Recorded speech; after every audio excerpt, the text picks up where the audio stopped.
Hallelujah hallelujah hallelujah. Thank you Lord. अपनी Bible को उठाओ, अपने घुटनों पे आ जाओ या बैठ जाओ और कहो, पिता आज जो वचन मैं सुनने जा रहा हूं वो 100 गुणा फलों को लेके आए। प्रेज द लॉर्ड एवरीवन, मैं आपका स्वागत करता हूं हमारे एक और नए वीडियो में। आज के आत्मिक संदेश में आपका स्वागत है। आज का आत्मिक संदेश हम अपोस्टल यूसुफ अनको नरुला जी के द्वारा सुनेंगे। मेरे प्रियो, मेरा बिलीव है कि जब आप इस संदेश को सुनोगे तो आपके जीवन में परमेश्वर की बहुत ऐसे आशीषें आएंगी। आप जानोगे परमेश्वर की सच्ची बुलाहट को, आप जानोगे परमेश्वर के सच्चे छुटकारे को, आप अपने जीवन में परमेश्वर के छुटकारे को लेने पाओगे। आप अपने जीवन में बहुत ऐसे आशीष पाने पाओगे। मेरे प्रियो, जब हम लोग देखते हैं, जब हम लोग आत्मा में बढ़ते हैं, जब हम लोग आत्मिक वचनों को सुनते हैं, जब हम लोग आत्मिक चीजों को अपने अंदर एब्जॉर्ब करते हैं, मेरे प्रियो, जब हम आत्मिक चीजों को स्वीकार करते हैं, तब हम देखते हैं कि हमारा जीवन एक ब्लेस्ड जीवन बनता जाता है, हमारा जीवन एक आशीषित जीवन बनता जाता है। मेरा विश्वास है आप इस वचन को सुनने के द्वारा आपके जीवन में बड़े गहरे परमेश्वर आशीष देगा। हालेलुया। सो आइए बिना देरी किए हम इस वचन की ओर चलते हैं। आज जो वचन मैं सुनने जा रहा हूं वो 100 गुणा फलों को लेके आए। अंधकार की शक्तियां इन वचनों को चुरा न सके। प्रभु यीशु मसीह के पवित्र नाम में आमीन आमीन आमीन। एक हाथ को उठाकर फिर से कहो, आज जो कुछ मैं सुनूंगा मैं वायदा करता हूं मैं इसे मानूंगा और मैं इसका प्रचार करूंगा और मैं अपने परिवार में भी ये देखूंगा कि वो लोग भी इस वचन को फॉलो करें। इन जीसस नेम आमीन। तारीफ करो जोर से जोर से जोर से जोर से। स्वागत है खुदावंद की प्रेजेंस में। मैं आपसे बहुत हजारों किलोमीटर दूर हूं और 2-3 दिन में फिर मेरी फ्लाइट है। जल्दी मैं आपके बीच में हूंगा, लेकिन स्पिरिट में मैं आपको देख रहा हूं। मैं आपके बिल्कुल पास हूं। सब कुछ परमेश्वर का आत्मा आपके बीच में कर रहा है। आज जो मैसेज खुदावंद ने मुझे दिया है आप लोगों के लिए, अगर आप उसे समझ जाएंगे तो लाइफ स्ट्रगल नहीं रहेगी। Life is not a struggle, life is a blessing, life is a gift. जो परमेश्वर ने दिया है वो स्ट्रगल कैसे हो सकता है? लेकिन वचन ये कहता है, इमेजिन करो आदम जब बनाया गया और जब वो पाप में गिरा तो फिर भी वो 900 साल से ऊपर जिया। हालेलुया। 930 साल, 969 साल सबसे ज्यादा आदमी वो जिया। मतुशले, हनोक, अगर आप इस पीढ़ी को आप देखेंगे तो सबसे ज्यादा ये जिए। इमेजिन करो पाप करने के बाद भी वो 1000 साल के करीब जीते थे। तो सोचो अगर वो पाप नहीं करते, वो कितने हजारों साल परमेश्वर ने उनको चलने के लिए बनाया था। उनका हार्ट 900 साल काम करता रहा, उनकी किडनीज, उनके लीवर, उनका ब्लड सिस्टम, उनके हार्मोन्स, उनकी आंखें। इमेजिन करो कि 900 साल तक कोई डॉक्टर नहीं होते थे तब, ये ऐनक लगवा दी आपको। 900 साल तक वो जिए, क्योंकि परमेश्वर ने जब इंसान को बनाया उसने परफेक्ट बनाया, एक्सीलेंट बनाया। आज आप 1000 करोड़ का, 700-800 करोड़ का प्राइवेट प्लेन ले लो, 30 साल में वो पुराना हो जाता है। 20 साल बाद उसे अमीर लोग चेंज करने पे आ जाते हैं। कुछ तो 10 साल में चेंज कर देते हैं, 15 साल में चेंज कर देते हैं। 30 साल बाद वो आउटडेटेड सा लगता है, चलता है। लेकिन इमेजिन करो एक चीज 700 करोड़ की, 1000 करोड़ की, 1200 करोड़ की है और उसकी लाइफ 20-30 साल में वो रिटायर होने पे आता है। तो इमेजिन करो परमेश्वर ने जो इंसान बनाया वो 1000 साल जीता था। सोचो उसकी क्या वैल्यू होगी। अब इंसान 100 साल जीता है, 120 साल परमेश्वर ने उसकी उम्र ठहराई है, लेकिन अब वो 120 साल से भी कम जी रहा है। जैसे जैसे पाप बढ़ता गया उम्र कम होती गई, जैसे जैसे परमेश्वर के वचन के खिलाफ चीजें होती गईं, परमेश्वर अपनी ब्लेसिंग को कम करता गया।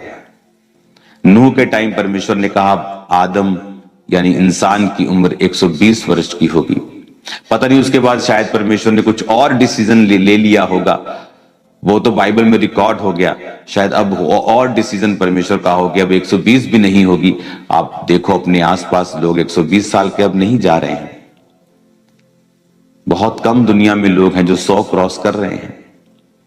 रीजन परमेश्वर नहीं है, रीजन इज सिन। हम परमेश्वर के वचन से दूर हैं। आज जो चीज मैं आपको दिखाना चाहता हूं उसे आप बड़े ध्यान से समझें। भजन संहिता 38 उसकी एक आयत में लिखा है, हे यहोवा क्रोध में आकर मुझे झिड़क न दे, ना जल जलाहट में आकर मेरी ताड़ न कर, क्योंकि तेरे तीर मुझ में लगे हैं और मैं तेरे हाथ के नीचे दबा हूं। तेरे क्रोध के कारण मेरे शरीर में कुछ भी आरोग्यता नहीं, मेरे पाप के कारण मेरी हड्डियों में कुछ भी चैन नहीं, क्योंकि मेरे अधर्म के कामों में मेरा सिर डूब गया और वह भारी बोझ के समान मेरे सहने से बाहर हो गए हैं। मेरी मूढ़ता के कारण कोड़ों से लगे मेरे घाव बसाते हैं और सड़ गए हैं। मैं बहुत दुखी हूं और झुक गया हूं और दिन भर मैं शोक का पहरावा पहने हुए चलता फिरता हूं, क्योंकि मेरे कमर में जलन है और मेरी शरीर में आरोग्यता नहीं। मैं निर्बल और चूर हो गया हूं, मेरे मन की घबराहट से कराहता हूं। हे प्रभु, मेरी सारी अभिलाषा तेरे सम्मुख है और मेरा करहना तुझसे छिपा नहीं। मेरा हृदय धड़कता है, मेरा बल घटता जाता है, मेरी आंखों की ज्योति भी मुझसे जाती रही। मेरे मित्र मेरे संगी विपत्ति में अलग हो गए, मेरे कुटुंबी भी दूर जा खड़े हुए। ये कौन कह रहा है? ये दाऊद कह रहा है।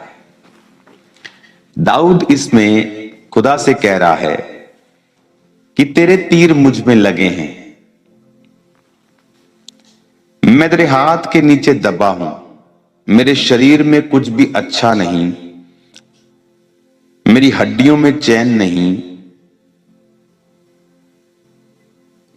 मैं दुखी हूं, झुक गया हूं, कमर में जलन है, निर्बल हो गया हूं, घबराता रहता हूं, हृदय धड़कता है, हार्ट बीट बढ़ जाती है, बल कम हो गया है, आंखों की ज्योति कम हो गई है और लोग भी मेरे साथ नहीं।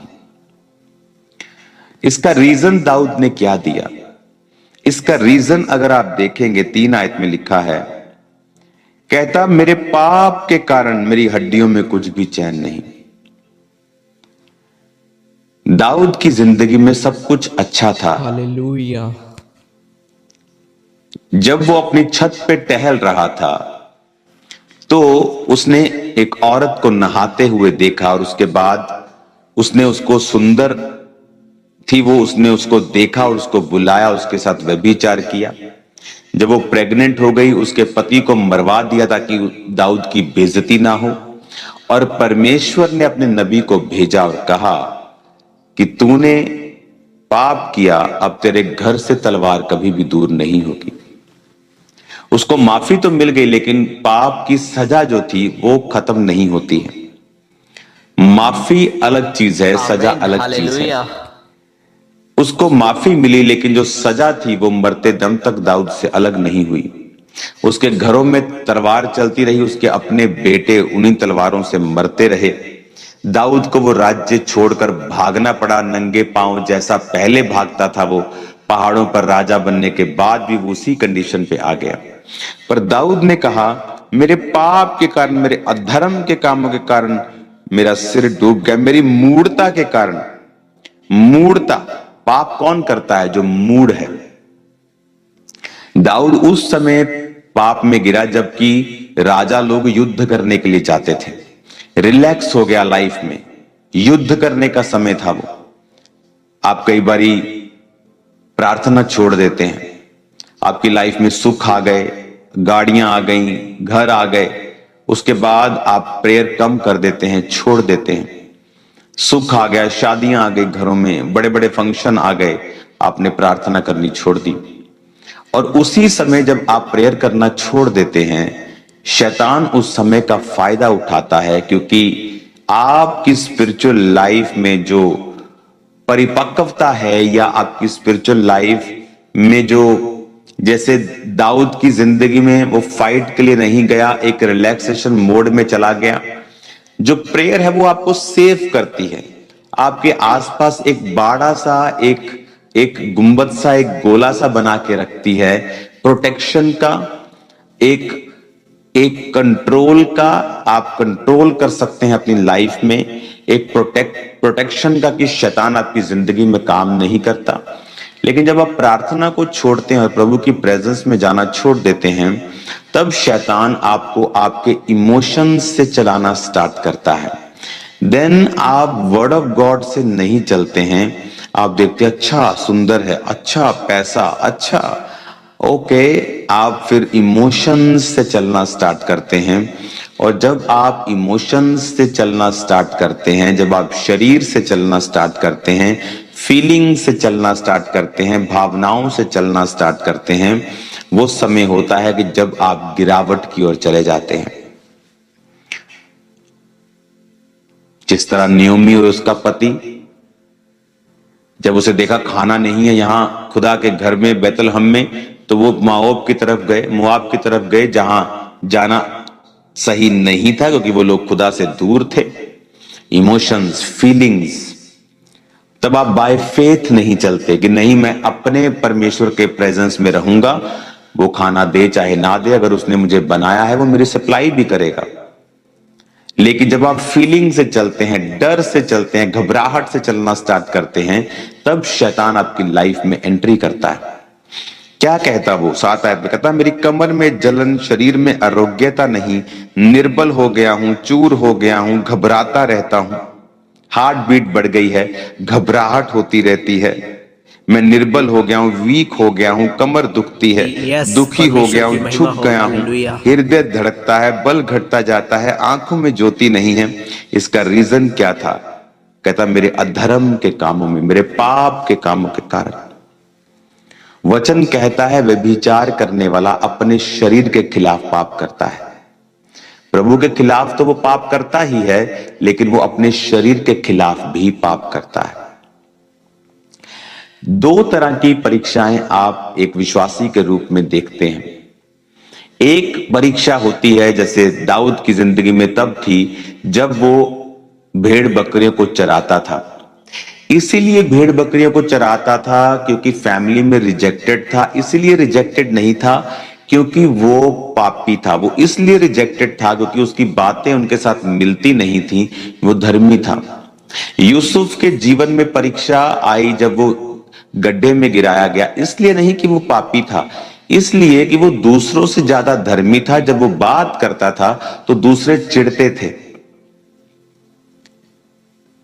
जब वो बात करता था दूसरे चिढ़ते थे। क्यों चिढ़ते थे? क्योंकि जो धर्मी की बातें होती हैं वो दूसरा व्यक्ति जो पापी है, जो शारीरिक है, उसके लिए वो मूर्खता की बातें, उसके लिए वो बेवकूफी की बातें हैं, उसके लिए वो बुद्धिमानी की बात नहीं है। वो सांसारिक रूप में चलते थे और इसीलिए वो उससे नफरत करते थे और उसको गड्ढे में गिराया।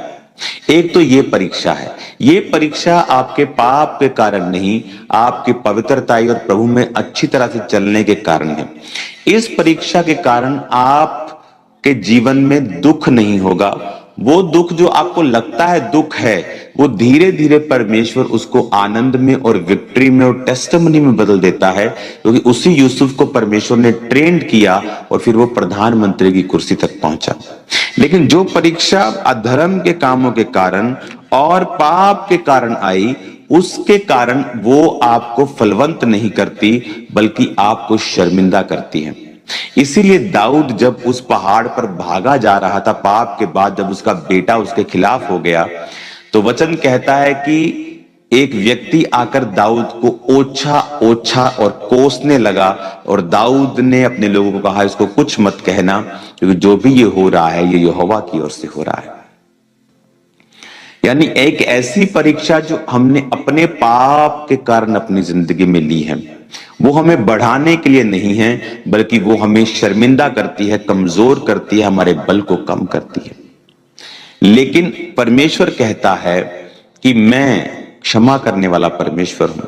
और जब आप परमेश्वर की ओर फिर से जाते हैं और अपनी लाइफ में अपनी कमियों को रिकॉग्नाइज करते हैं कि ये मेरी जिंदगी में कमी है, और आप उसको छोड़ते हैं और आप परमेश्वर की ओर जाते हैं और परमेश्वर की प्रेजेंस में जाकर आप माफी मांगते हैं और फिर से अपनी जिंदगी को आप लाइन पर लेके आते हैं और पाप से निकलते हैं, तो परमेश्वर फिर से आपको आनंद देता है। हालेलुया। अब 16 आयत में लिखा कहता है, क्योंकि मैंने कहा ऐसा ना हो कि वो मुझ पर आनंद करें, जब मेरा पांव फिसल जाता है वो मुझ पर अपनी बड़ाई मारते हैं।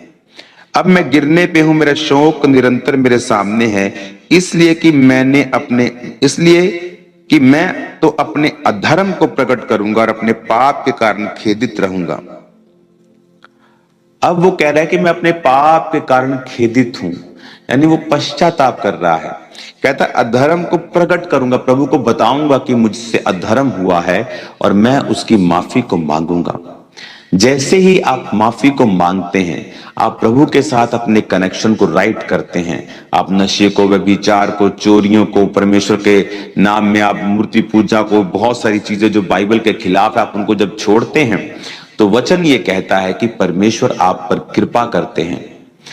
वो कहता है कि वो तेरी लाइफ को फिर रिस्टोर करता है, जो छिन गया है, जो चला गया है, परमेश्वर उसको वापस करता है।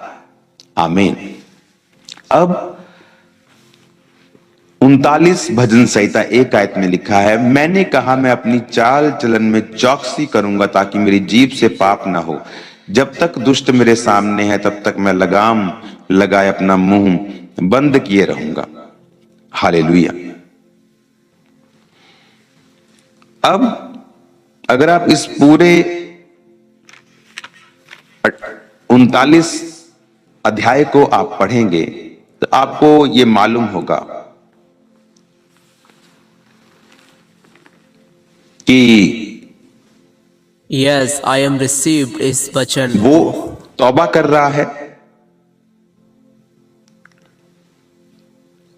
साथ साथ उसके दिल में पछतावा भी है। वो पेन अनबेरेबल है, लेकिन परमेश्वर उसको छुड़ाता भी है। और वो क्या कहता है कि भजन संहिता 38 उसकी 19 आयत में कहता है, मेरे शत्रु फुर्तीले और सामर्थ्य, मेरे बैरी बहुत से हैं। अब यहां पर वो एक चीज को बयान कर रहा है जो 16 आयत में लिखा है, क्योंकि मैंने कहा ऐसा ना हो कि वो मुझ पर आनंद करें। यानी जब आप पाप करते हैं तो आप अपने शत्रु को आनंद करने का मौका देते हैं। जब आप पाप करते हैं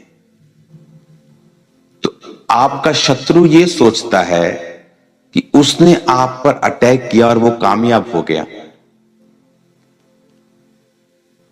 पर वचन कहता है कि शत्रु कभी भी क्रिश्चियन व्यक्ति पर कामयाब नहीं होता। वो आएगा और शर्मिंदा होके जाएगा। आपने देखा है ये होते हुए, एक बार नहीं।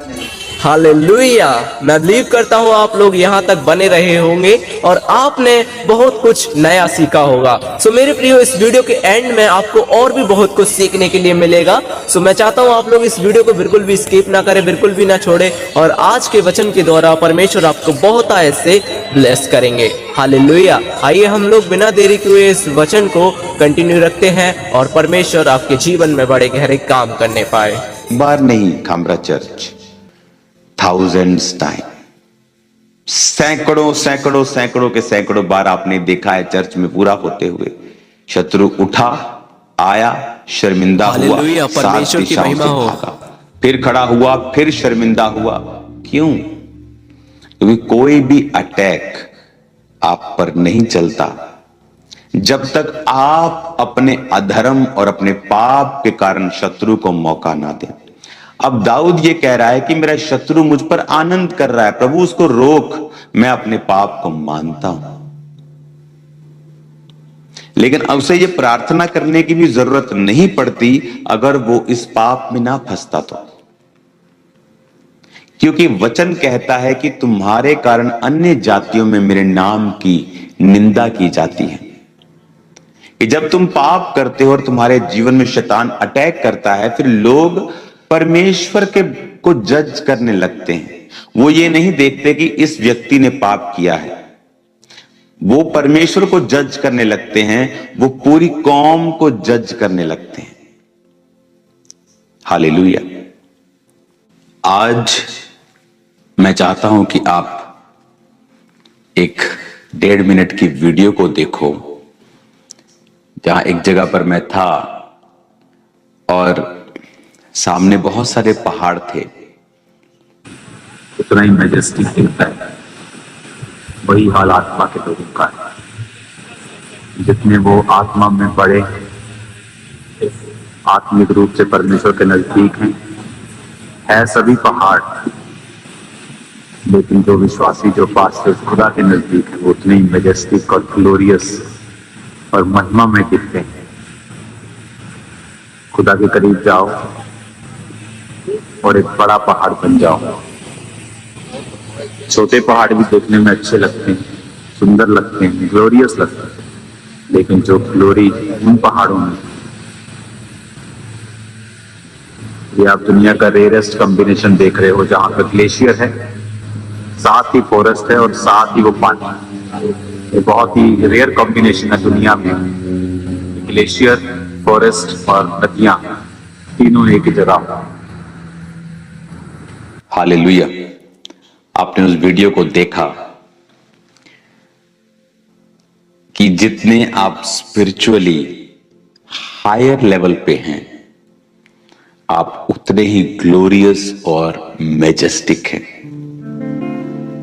और जितने ही आप स्पिरिचुअली कम लेवल पे हैं, आप दिखने में आप भी अच्छे हैं, बट जो ग्लोरी, जो महिमा, जो एक ऑरा जो उस पहाड़ का है, वो दूसरे पहाड़ों का नहीं है।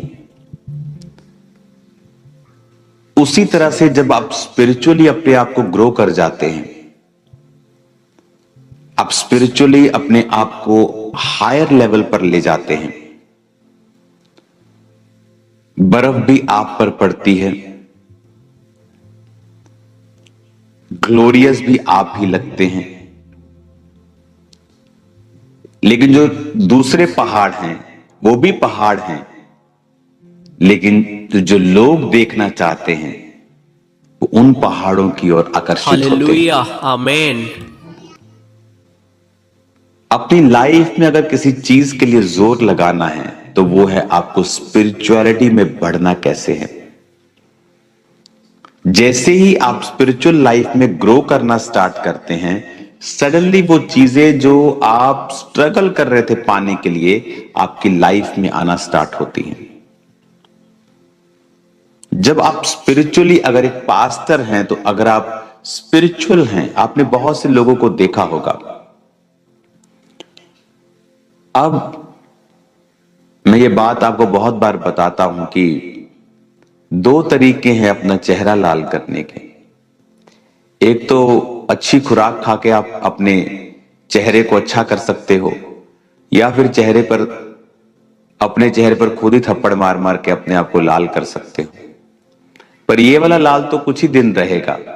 ये उसी तरह के लोग होते हैं जो विरोध करके, जो किसी बड़े आदमी का विरोध करके सिर्फ दिखना चाहते हैं। ये उसी व्यक्ति की तरह है जो लाल चेहरा चाहता है, लेकिन खाने पीने से नहीं, सेहत बनाकर नहीं, थप्पड़ मार मार के अपने आप को लाल कर रहा है। उससे फायदा नहीं होगा, क्योंकि वो लालगी थोड़ी देर की होगी। लेकिन जिसने खुराक खाकर चेहरा और तंदुरुस्त किया है, वो तो सदा ही बना रहेगा। मैं पास्टर्स की तरह कपड़े डाल के सवाल करने लग जाऊं, उससे मैं पास्टर नहीं बन जाता हूं, या बिशप नहीं बन जाता हूं, या प्रेरित नहीं बन जाता हूं। कहां है मेरी चर्च? कहां है मेरे लोग? अगर मैं अध्यक्ष हूं, बिशप मतलब अध्यक्ष, तो कहां है मेरी चर्चेस? कितने पास्टर्स मैंने इकट्ठा किए, कितने लोग मुझे सुनते हैं? आप सिर्फ नाम के अध्यक्ष हैं, आप सिर्फ नाम के पास्टर्स हैं। काम व्यक्ति का बताता है कितनी रूहें उस आपने बचाई हैं, कितने लोगों को परमेश्वर की ओर आप लेके आए हैं। सिर्फ बात करने से सब कुछ नहीं होता है। ये वो लोग हैं जो सिर्फ अपना चेहरा लाल करना चाहते हैं, दिखना चाहते हैं, पर ऐसी मशहूरी किसी काम की नहीं होती। लेकिन जिन व्यक्तियों ने परमेश्वर के लिए कार्य किया है, जो ये जानते हैं कि हमें स्पिरिचुअलिटी में बढ़ना है, वो स्पिरिचुअल लाइफ में जब बढ़ते हैं, वो खुद ब खुद उनकी लाइफ पर एक ग्लोरी आ जाती है।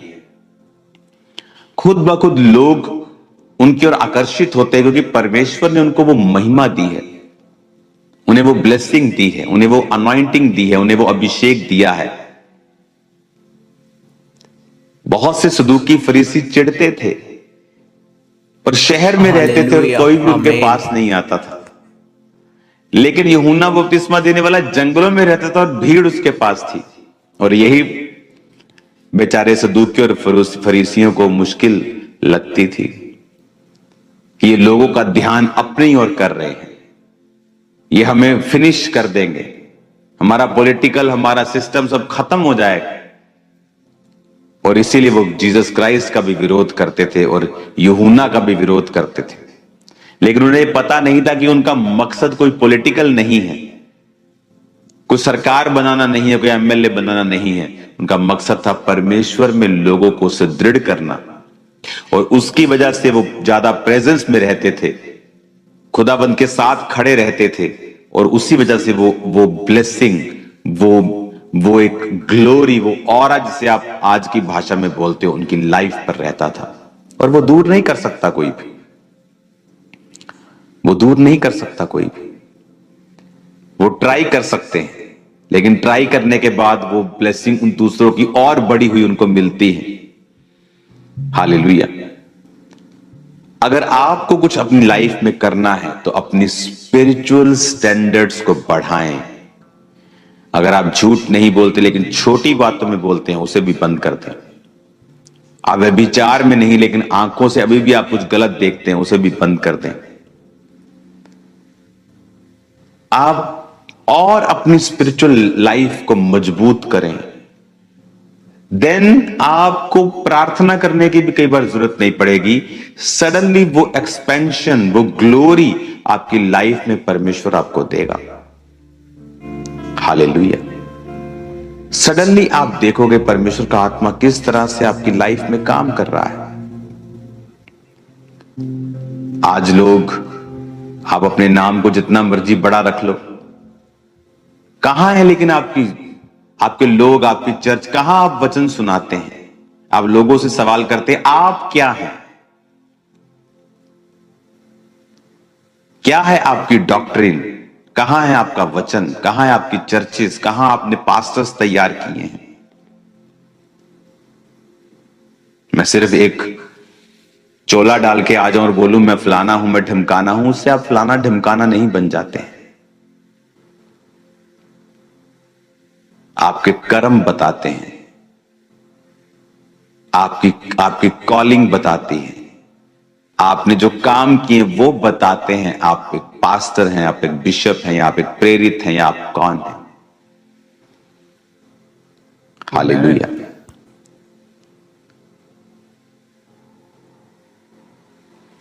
कलीसिया को एक ही बात पर ध्यान देना है कि आपको स्पिरिचुअल लाइफ में ग्रो करना है। जैसे आप स्पिरिचुअल लाइफ में ग्रो करेंगे, सडनली थिंग्स चेंज होंगी। आम पहाड़ का माहौल और एक ऊंचे पहाड़ का माहौल अगर आप जाकर देखेंगे, दोनों में आपको बहुत फर्क दिखेगा। एक व्यक्ति की स्पिरिचुअल लाइफ है, वो किस लेवल पर है, वो सारा माहौल ही चेंज हो जाएगा जब आप हायर लेवल के ऊपर जाएंगे। गैर भाषा बोलें, फालतू की निंदाओं से, चुगलियों से दूर रहें। अपने काम से मतलब रखे रूहों को बचाएं, पाप से दूर रहें। सडनली आप देखोगे एक बड़े काम को अपनी लाइफ में होते हुए। अपने हाथों को उठाओ, मेरे साथ एक मन हो जाओ। राइट नाउ मैं प्रार्थना करता हूं, अपने हाथों को उठाओ, सब जन खड़े हो जाओ। कि प्रभु यीशु मसीह के पवित्र और सामर्थ्य नाम में सब अंधकार की शक्तियां, सब दुष्ट आत्माएं, सब रोग की आत्माएं तुम्हारी जिंदगी को छोड़ के जाती रहें। मैं कमांड करता हूं यीशु मसीह के सामर्थ्य नाम में, हीलिंग आपकी बॉडी का हिस्सा हो। मैं कमांड करता हूं इन जीसस ने, हर तरह की बीमारी आपको छोड़ के जाती